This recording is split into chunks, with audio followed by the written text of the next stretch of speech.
오늘 본문 말씀으로 사도행전 강의 35번째 말씀, 하나님의 위로로 회복하십시오 라는 제목으로 말씀의 은혜를 함께 나누겠습니다.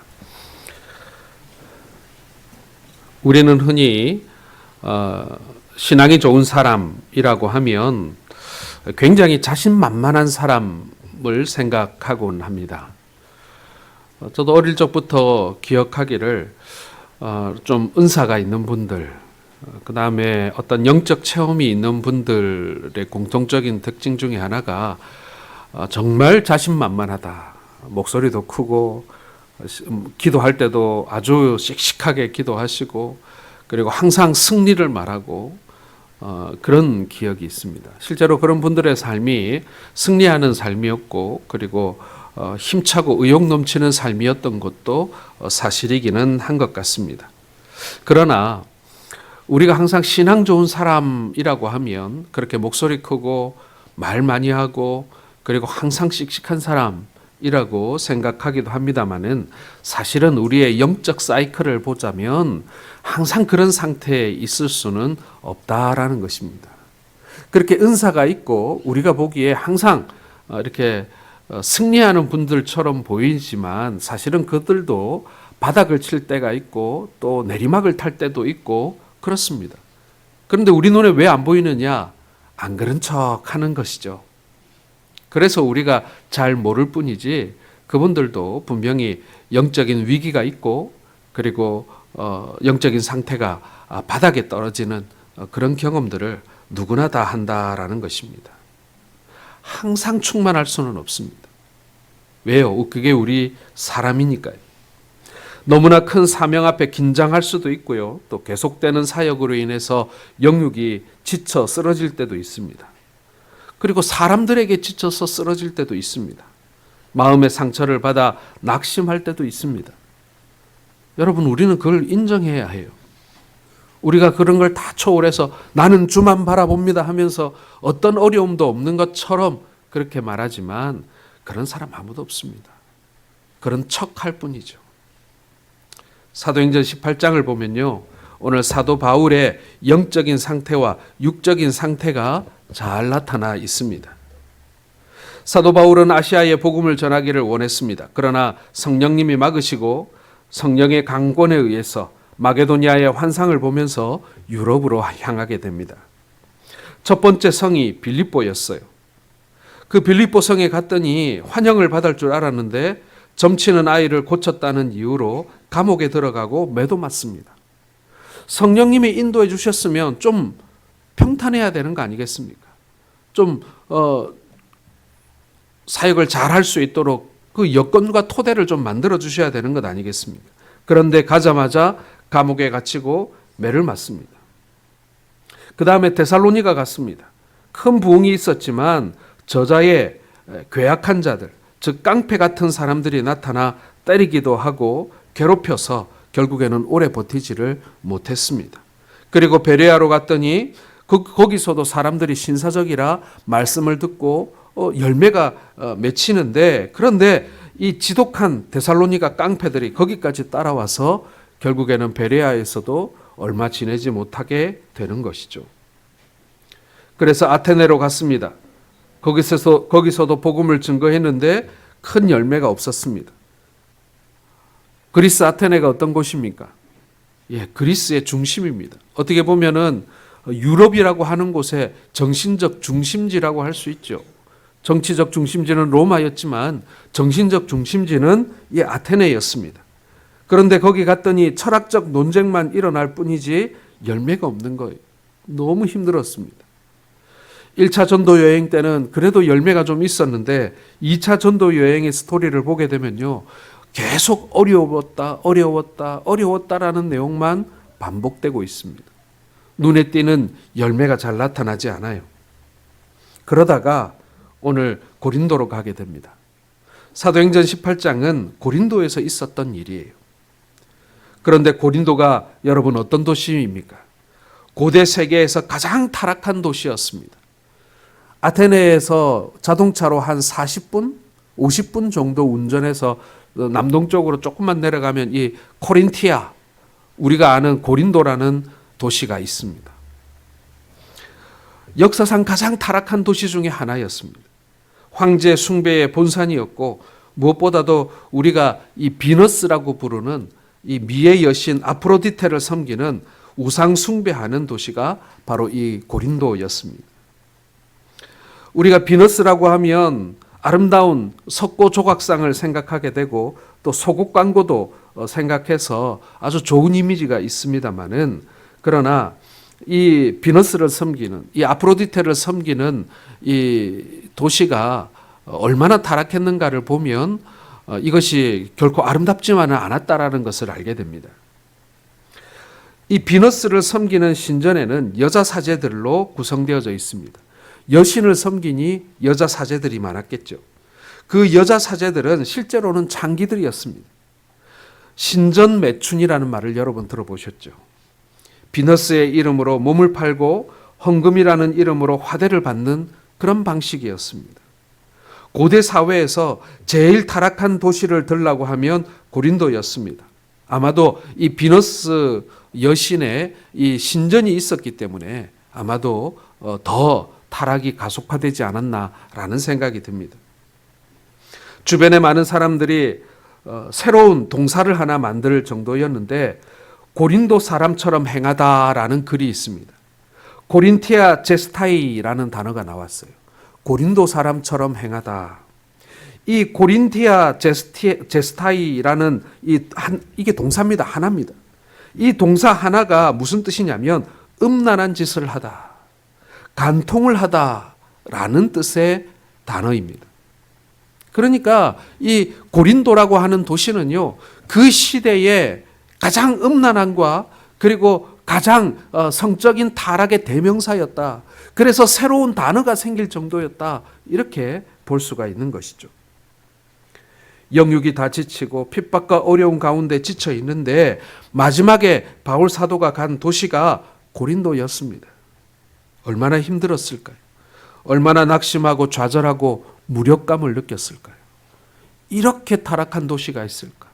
여기서 내가 복음을 외쳐본들 이 사람들이 드러나 줄까? 과연 이 어마어마한 이 음란과 이 악의 장벽을 과연 어떻게 넘어설 수가 있다는 말인가?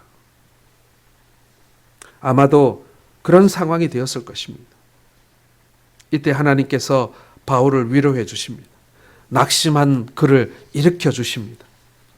여러분, 우리는 오늘 18장에 나오는 이 바울의 고린도 사역을 보면서요, 하나님께서 성령님을 통하여 어떻게 낙심하고 쓰러진 성도들을 일으켜 주시는지, 여러분, 우리도 낙심하고 좌절할 때가 종종, 아니 자주 있는데 그럴 때 어떻게 일어날 수가 있는지 성경을 통해 함께 살펴보면서 우리도 그러한 위로와 그러한 회복을 소원하게 되는 그러한 시간 되기를 주님의 이름으로 축원합니다. 첫 번째, 여러분, 오늘 하나님께서는요, 낙심한 우리들을 형제들을 통해 회복시켜 주십니다. 자, 믿음의 형제들만큼 우리에게 위로가 되는 사람들이 없어요. 그래서 감옥에서도 최고의 고통이 뭡니까, 여러분? 독방에 가두는 거죠. 그렇죠? 그게 가장 고통스러운 거예요. 물론 우리에게 고민을 던져주는 형제도 있고 우리를 힘들게 하는 교우들도 있을 수 있습니다. 그래서 우리 주변의 많은 성도들에게 슬럼프는 반드시 찾아오게 되어 있습니다. 그러나 누가 빨리 회복되느냐 하면 좋은 믿음의 형제들이 있는 사람들이 빨리 회복되는 것입니다. 그런데 믿음의 형제들이 없이 인생을 살아가는 사람들을 보면 혼자 버티는 분들, 슬럼프가 상당히 깁니다. 그리고 그렇게까지 고통을 안 당해도 되는데 그 고통 당하는 것을 볼 때 참 안타깝다는 생각이 듭니다. 여러분, 하나님께서 어려움과 고독 가운데 지쳐있는 바울에게 좋은 선물을 주십니다. 여러분, 오늘 본문에 보게 되면 7절에 보면 거기서 옮겨 하나님을 경외하는 디도 유스도라 하는 사람의 집에 들어가니 그 집은 회당 옆이라. 예, 디도 유스도라고 하는 사람을 통해서 바울을 섬기게 하십니다. 또한 회당장 그리스보가 온 지방과 더불어 주를 믿으며라고 되어 있습니다. 예, 회당장 그리스보가 이 바울에게 또 위로가 되었습니다. 성경에 특별히 우리 사도행전을 보게 되면요, 이 바울의 주변에 많은 믿음의 사람들의 이름이 등장합니다. 두 번도 안 나오고 한 번으로 그냥 딱 끝나는 사람들 참 많습니다. 그런데 성경은요, 쓸데없는 일을 하지 않습니다. 성경 말씀은 쓸데없는 단어가 하나도 없습니다. 성경에 이 한 사람의 이름이 기록되어 있다는 것은 여러분 한 번밖에 나오는 이름일지는 몰라도 그 사람이 얼마나 하나님의 마음에 쏙 들었는가, 얼마나 하나님께서 이 사람을 귀하게 여겼는가를 알 수가 있는 거예요. 성경이라고 하는 이 놀라운 하나님의 왕관에 보석으로 하나가 탁 박혀 있는 거예요. 그러니 이 한 사람 한 사람의 이름을 우리는 귀하게 보아야 하고, 그리고 그 이름이 의미하는 것, 그리고 그 사람이 어떤 일을 했는가를 잘 살펴봐야 하는 것입니다. 그 가운데 가장 바울에게 큰 위로가 되었던 친구가 있으니 바로 브르시길라와 아굴라 부부였습니다. 이들은 여러 가지로 사도 바울과 공통점이 많은 사람들이었습니다. 첫 번째, 이 사람들은요, 동병상련의 정이 있었습니다. 바울과 이 브르시길라 아굴라 부부의 공통점은요, 이 사람들이 난민이었다라는 것입니다. 이들의 삶의 패턴 혹은 삶의 이 여정을 보게 되면 지금 이 사람들이 어떤 사람들과 가장 닮았을까라고 보면 이 난민들하고 제일 닮았어요. 우리가 알듯이 아굴라와 브리스길라는 이 로마에서 추방당한 사람들이니 당연히 난민의 삶을 사는 사람이다, 이렇게 볼 수 있고요. 바울 사도 역시도 가는 곳마다 쫓겨다니는 신세인이 지금도 유럽 대륙을 떠도는 그 난민들과 크게 다르지 않았다라는 것을 알 수가 있습니다. 이들에게는 그런 동병상련의 공통점이 있었죠. 그리고 우리가 잘 알듯이 이들은요, 업이 같았습니다. 텐트를 만드는 그런 동일한 직업, 그런 재능을 같이 가지고 있는 사람들이었습니다. 그래서 같이 사역도 했지만 같이 일도 하는 그런 사람들이었다라는 것이죠. 사랑하는 성도 여러분, 서로 위로가 되는 사람들은 어떤 사람들입니까? 재수를 하는 학생에게 최고의 위로는 재수를 하는 다른 친구입니다. 지각을 하는 사람에게 최고의 위로는요, 나보다 더 지각하는 사람입니다. 우리가 생각에 병을 가지고 고통당하는 사람에게 위로가 되는 사람은 건강한 사람일 것 같습니까? 아니죠. 나 같은 병을 앓았던 사람이죠. 위로는 그런 것입니다. 동병상련의 아픔을 가진 사람들, 사실은 그것만큼 우리에게 위로가 되고 그리고 의지가 되는 사람들이 없어요. 하나님께서는 성도가 연약할 때 동력자, 믿음의 형제들을 보내어 주셔서 회복시켜 주십니다. 그러므로 우리가 하나님 앞에 기도해야 될 것이 무엇이냐고 하면요, 우리가 좀 겸손해져야 합니다. 나는 친구 없어도 혼자 잘할 수 있어. 이건요, 여러분 독선이고 교만일 수가 있습니다. 누구나 또 다른 동료가 필요합니다. 다른 사람의 정서에 필요한 사람이라는 것을 꼭 깨닫고 인정할 줄 아는 하나님의 신실한 종들 되시기를 주의 이름으로 축원합니다.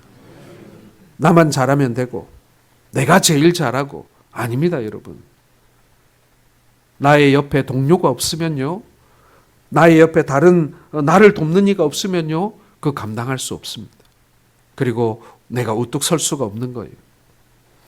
요즘에 유럽 축구가 뜨겁습니다. 이제 막바지에 이르러서 이제 뭐 각종 컵대 챔피언스 리그 결승전도 하고 이제 리그가 거의 끝나가는데, 요즘에 우리 축구 좋아하는 분들의 최고 관심사는 뭐냐면 손흥민 선수가 과연 그 프리미어 리그에서 득점왕을 할 수 있느냐, 이게 최고의 관심사입니다.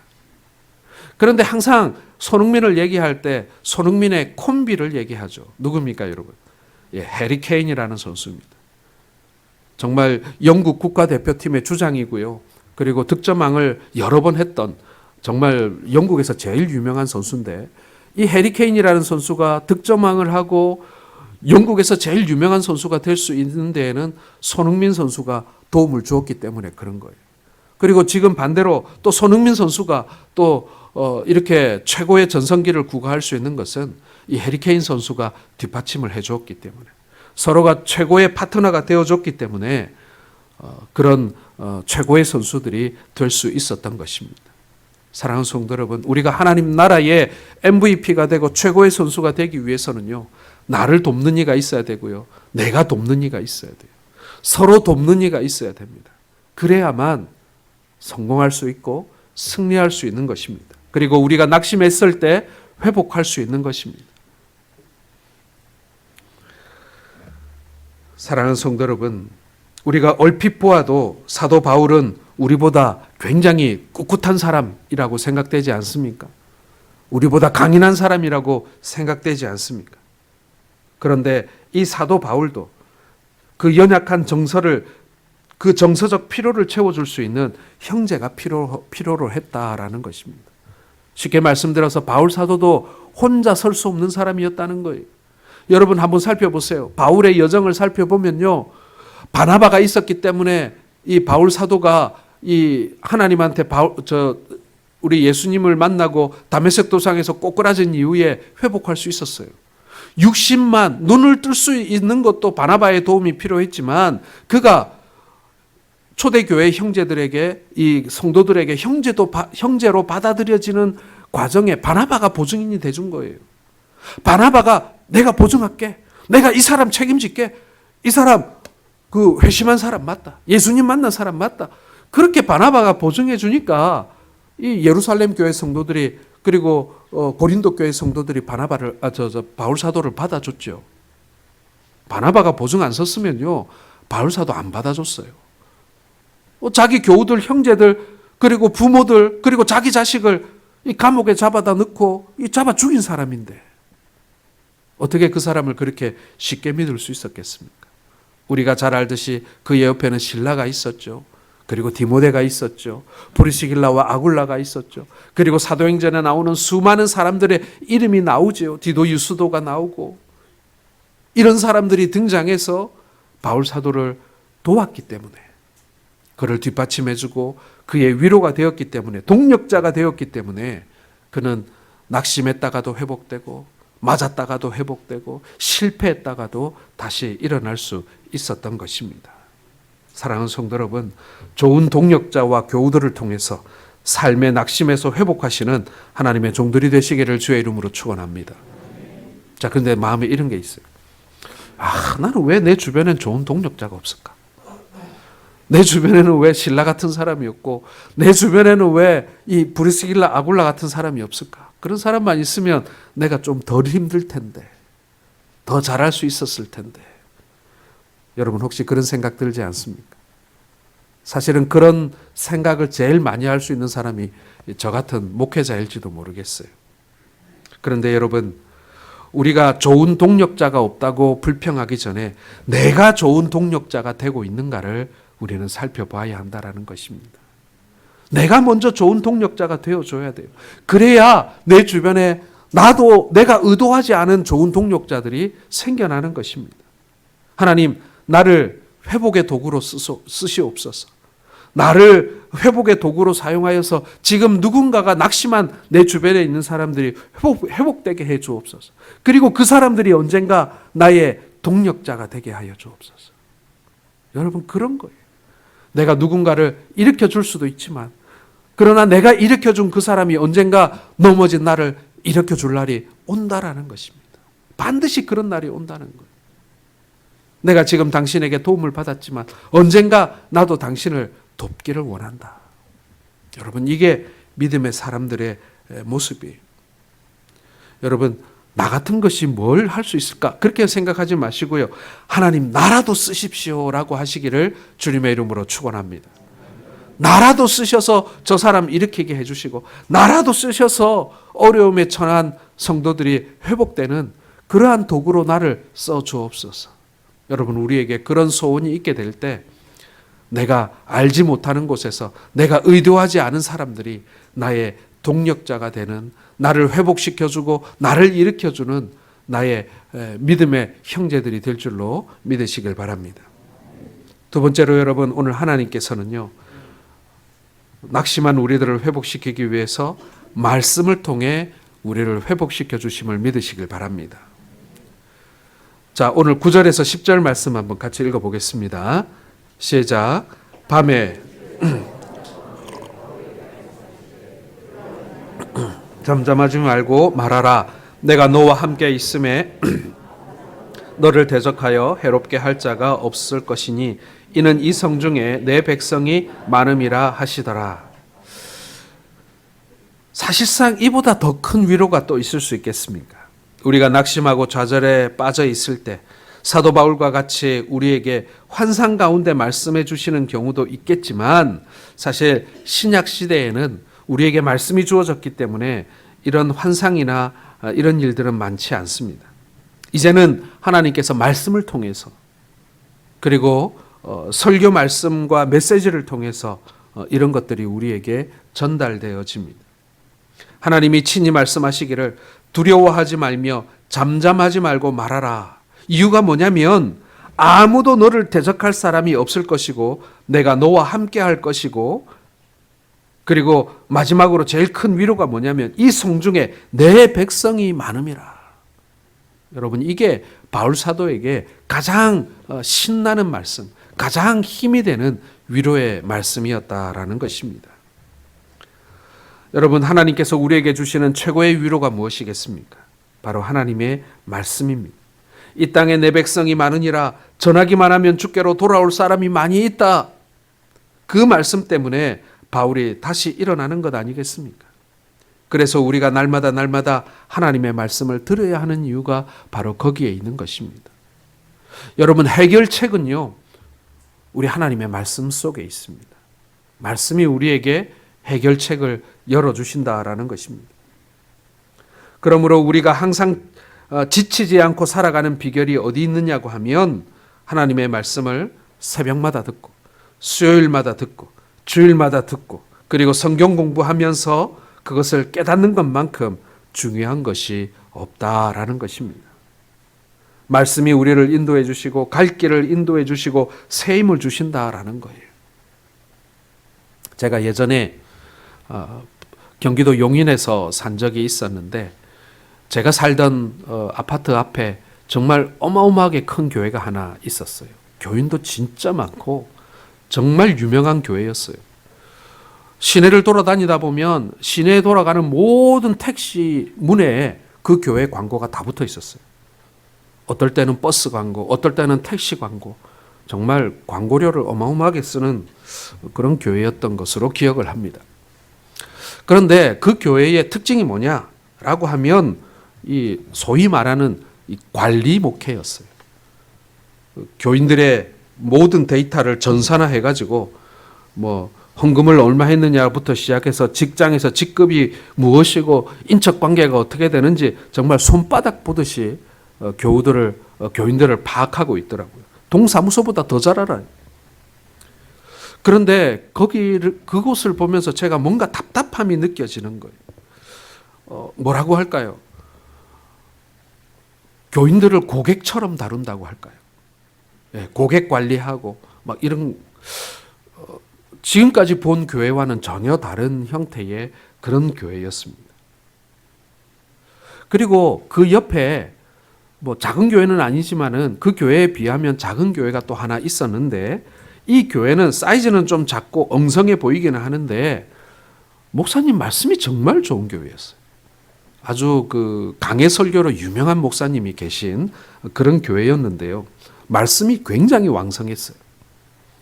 제가 양쪽 교회 성도들을 다 만납니다. 왜냐하면 조금만 길을 가도 이쪽 성도가 저를 전도하고 조금만 더 가면 저쪽 성도가 저를 전도하고 집에도 많이 찾아오고 그러거든요. 그런데 두 교회 교인들에게 있어서 차이가 보이더라는 것입니다. 그 큰 교회의 성도들은요, 아마도 뭐 전도에 대한 좀 부담이 있는지 그런지 잘 모르겠습니다만은 좀 만나면 뭐라 할까요? 좀 늘 바쁘고 쫓기는 듯한 느낌을 그 교회 교인들에게는 많이 받았어요. 그런데 이 좀 작은 교회, 말씀이 풍성한 이 교회 교인들을 보면요, 살이 쪄 있어요. 예, 이렇게 몸에 살이 붙었다는 뜻이 아니라요, 이분들을 만나면 이 사람들은 굉장히 넉넉하다라는 느낌을 받는 거예요. 그리고 굉장히 얼굴에서 행복함이 느껴지는, 이 두 교회 교인들이 같은 동네 사는데 이렇게 서로 다르다라는 것을 그때 느낀 적이 있습니다. 사랑하는 성도 여러분, 저는 두 교회를 바라보면서요, 진정한 교회가 이런 곳이 아닐까라는 생각을 해봅니다. 말씀으로 인해서 교인들이 배부른 교회. 그것이 저는 굉장히 중요하다는 사실을 두 교회를 보면서 생각했습니다. 저는 우리 교회도 마찬가지라고 생각합니다. 극단으로 나가는 것은 옳지 않다고 생각합니다. 관리하는 목회도 어느 정도 필요하죠.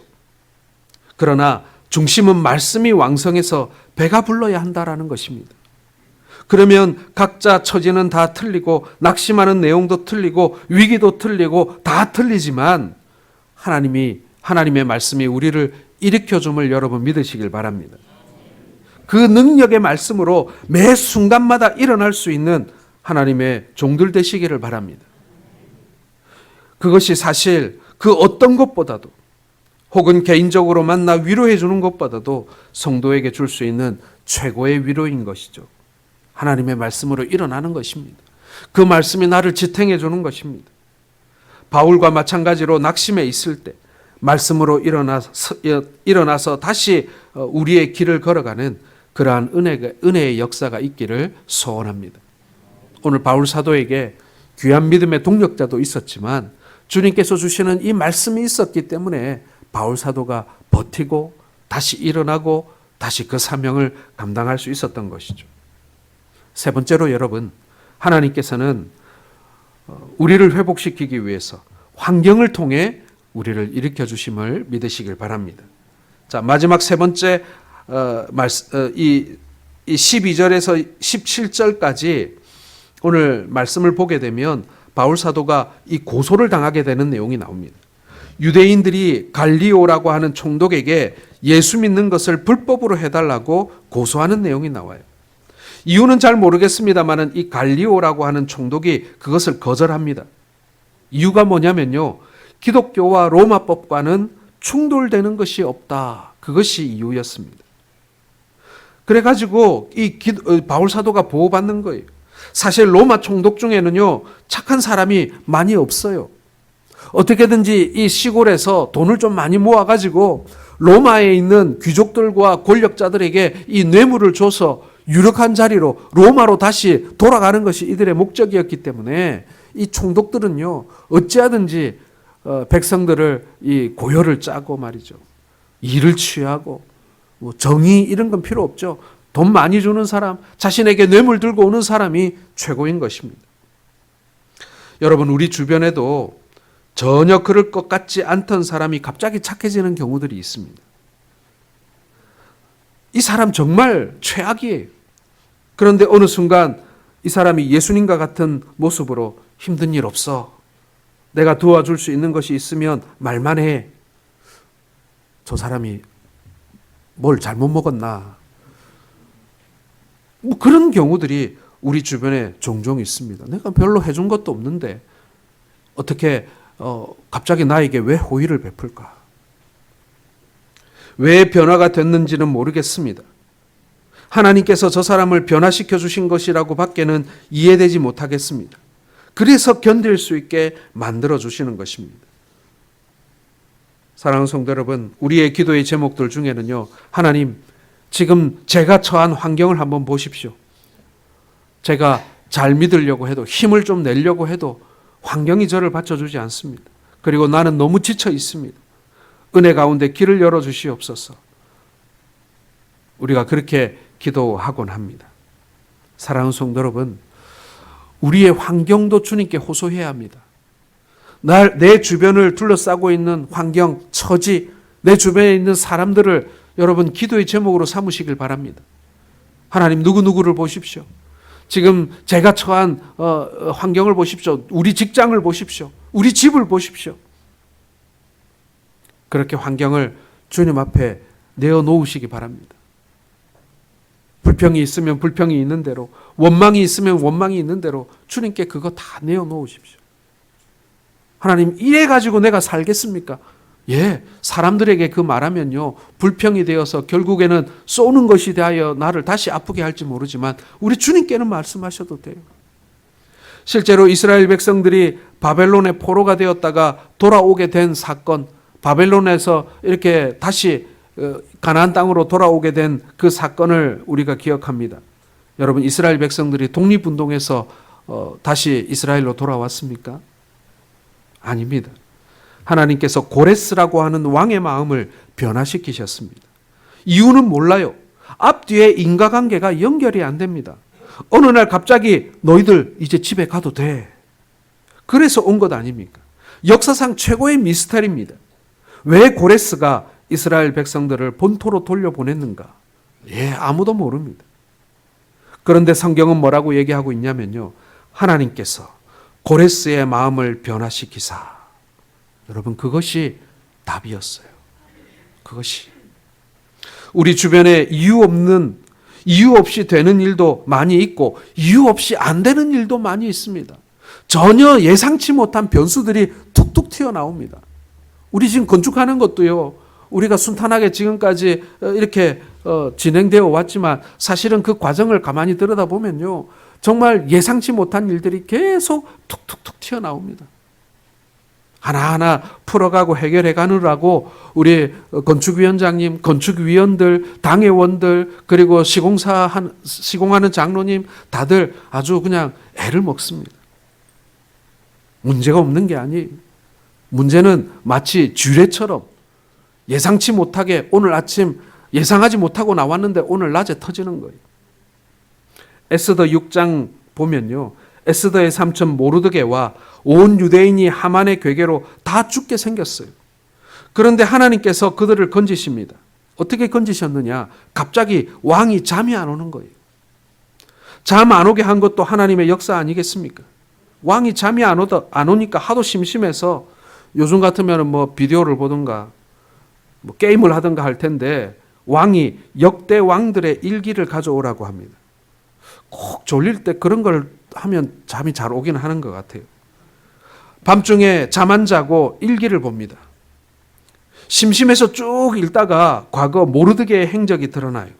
야, 이 사람 정말 충신이구나. 이 사람한테 상 줬나? 아니요, 아무것도 안 줬어요. 그러면서 상황이 역전되어서 모르드게가 죽어야 되는 그 자리에 하만이 죽지 않습니까? 하나님께서 역사하시는 것입니다. 유대인들은 그것을 기념해서 지금도 불임절이라고 명절로 지킵니다. 여러분, 이 왕이 예수를 믿었습니까? 하나님을 경외하는 사람입니까? 아니죠. 그런데 하나님께서 역사하시는 것입니다. 여러분, 이런 일들이 사실 일상생활에서 많이 벌어집니다. 우리가 아이고 어쩌다 보니 그렇게 됐겠지. 운이 좋아서 그렇게 됐겠지. 그렇게 될 일이니까 그렇게 됐겠지. 우리가 그렇게 생각하고 있지는 않습니까? 그러나 영적으로 민감한 사람은 하나님 앞에 똑바로 서 있는 사람은 그렇게 생각하지 않죠. 하나님께서 하셨구나. 하나님께서 이렇게 세세하고 작은 일까지도 나를 도우시는구나. 여러분, 그렇게 믿으실 수 있기를 바랍니다. 우리는 주님을 의지하면서 주께 부르짖어야 합니다. 그러나 우리가 너무 지치고 상해 있을 때, 이렇게 상식적으로 볼 때 정말 기복신앙같이 보이는 일들을 실제로 우리는 경험하잖아요. 여러분, 기복이 나쁜 것은 아니에요. 그 복에만 매달려서 신앙적 가치를 잃어버리는 게 문제지, 우리가 하나님의 복을 사모하는 것은 정말 정당하고 당연한 거예요. 하나님께서 우리를 위로하시는 방법이 바로 우리의 크고 작은 환경을 이렇게 만지시는 것입니다. 그것을 통하여 우리를 회복시켜 주십니다. 여러분, 이걸 잘 읽어야 돼요. 우리 주변에서 벌어지는 일들을 잘 읽어야 합니다. 어떤 경우는요, 우리로 하여금 하나님 기도하게 하기 위해서 환경을 하나님께서 비트시기도 합니다. 그때 재수없게 이렇게 넘어가면 안 되는 거예요. 하나님께서 기도하라고 하시는구나. 하나님께서 금식하라고 하시는구나. 그렇게 사인을 받아야 돼요. 그리고 잘 풀릴 때도 마찬가지예요. 내가 잘해서 그렇구나.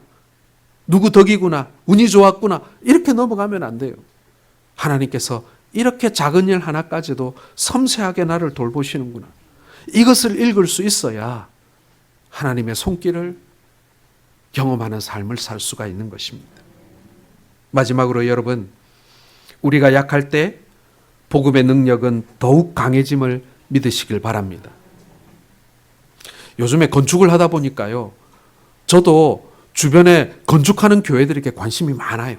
저뿐만 아니라 우리 장로님들도 건축위원들도요, 다른 교회 건축하는데 별로 전에는 관심이 없었는데 우리가 건축을 하니까 왜 그렇게 관심이 많아지는지 막 건축하는 교회만 보이는 거죠.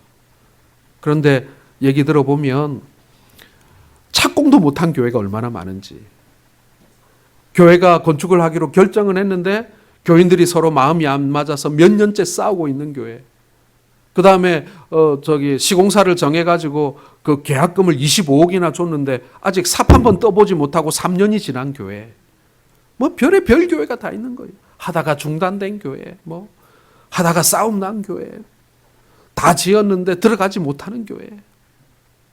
예, 그런 여러 가지 이야기를 들으면서 야, 우리가 사실 되게 약하구나, 그런 생각을 많이 합니다. 이 끝까지 무사히 갈 수 있을까? 막 그런 걱정도 막 되고, 그런 걱정이 막 되면 그날 밤엔 잠이 안 와요. 사랑하는 성도 여러분, 하나님께서는 우리를 사랑하시는데요, 눈동자같이 우리를 보호하시고 축복하십니다. 그러므로 여러분, 우리 이거 하나는 붙들면 돼요. 우리가 주의 일을 감당할 때, 지금은 우리가 또 지상과제가 지금 건축을 완수하는 것 아닙니까? 이 일들을 할 때요, 내가 약하다는 것, 우리가 약하다는 것을 또 인정할 수 있어야 합니다. 우리가 약하지만 우리가 약한 것이지 주님이 약한 것이 아니거든요. 우리가 약하다는 것을 인정하는 것이 우리가 패배했다는 것을 의미하는 게 아니에요. 나는 약하지만 주님은 강하시기 때문에 승리할 수 있는 거예요. 우리가 그렇게 문제를 봐야 합니다. 평탄한 길을 가든 험난한 길을 가든 주님께서 우리가 약할 때 우리의 강함이 되시는 것, 약할 때 강함이 되시는 주님을 믿고 의지하는 주님의 거룩한 종들 되시기를 바랍니다. 저도 사도행전 18장을 보면서 이런 인상을 너무나 많이 받아요. 바울이 그 이전에는 의욕이 넘쳐서 정말 능력 있게 사역하거든요. 그런데 여러분, 사도행전을 가만히 읽어보면요, 18장과 17장과 18장으로 넘어오면요, 이 바울 사도가 굉장히 뭐라 그럴까, 약해지는 것을 볼 수 있습니다. 의기소침해져요. 그런데 복음이 거기에서 멈춥니까? 복음이 거기서 좌절됩니까? 사도행전이 거기서 18장에서 끝납니까? 묘한 것은 무엇이냐면요, 복음을 전하는 자가 약하면 약해질수록 오히려 복음의 메시지는 더 강해지더라는 것입니다. 사랑하는 성도 여러분, 우리의 약함이요, 우리에게는 고통이고 고민이고 힘든 일일 수 있지만, 그러나 우리가 그 와중에도 주의 얼굴을 바라보고 주의 손을 우리가 붙들면요, 나의 약함을 들어 하나님께서는 더 놀라운 일, 그리고 강한 자들은 할 수 없는 그 일들을 행하시는 것을 여러분 믿으시길 바랍니다. 성경을 한번 보세요. 18장과 19장 넘어가면요, 복음의 능력이 오히려 더 강성해짐을 볼 수 있습니다. 바울은 더 늙어가요. 바울은 더 이렇게 병이 깊어져서 약해져 가요. 자기 주변에 있던 사람들이 하나둘씩 자기 주변에서 떠나갑니다. 나중에는 로마의 감옥에 오랫동안 구금되기도 해요. 그럼에도 불구하고 복음은 더 강성해지고 교회는 더 강해지고. 여러분, 이유를 어디서 찾아야 할까요? 바울이 유럽 대륙을 온통 헤집고 돌아다닐 때는 열매가 없다가 바울이 로마 감옥에 딱 갇혀가지고 꼼짝도 못하니까 복음이 더 불붙듯이 일어나는 건 어떻게 설명해야 하겠습니까? 사랑하는 성도 여러분, 여러분들이 약하다고 생각되십니까? 무기력하다고 생각되십니까? 나 같은 것이 무슨 도움이 될까? 그렇게 생각되십니까? 잘 보시기 바랍니다. 그 약하다고 할 때 오히려 몇 배의 능력이 발휘되는 하나님의 도구가 될 수 있음을 믿으십시오. 주님 의지함으로 말미암아 우리는 주님과 동행하는 사람들입니다. 하나님과 동행함으로 말미암아 풍성한 은혜를 거두시는 믿음의 종들 되시기를 주님의 이름으로 축원합니다. 기도하겠습니다.